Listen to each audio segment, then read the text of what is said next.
In August 2011, ENCA followed the Ilmo family.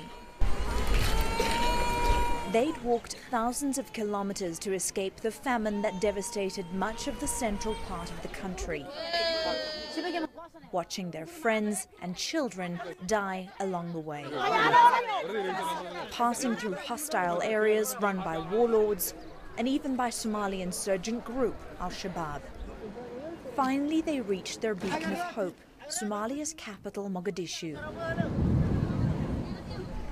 But once they'd settled into a camp for the internally displaced, one by one, their babies got sick.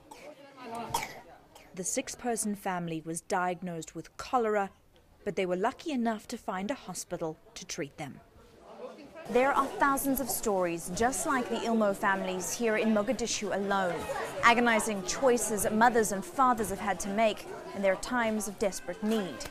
And there's no end in sight. That was nearly 3 years ago, and the end in sight came, but it wasn't pretty. The number of people who died in the 2011 famine in Somalia was actually more than the number who died in the 1992 famine. And now, almost unbelievably, aid agencies are warning once again of another looming food crisis in Somalia. The world, the international community is failing Somalia again. We have 50,000 children at death's door. The humanitarian response is grossly underfunded, and this is coming at a time when there is drought again in some areas. The current growing season isn't going well. So more funding is needed to help prevent the situation from worsening in the next few months.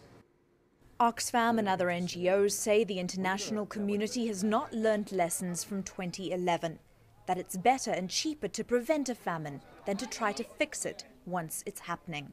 It's about triple the cost to fix a famine as it is to prevent it. If the world acts now, the nutrition crisis that is going on in Somalia now can be fixed. It can keep from going into catastrophe if more humanitarian aid is sent there now.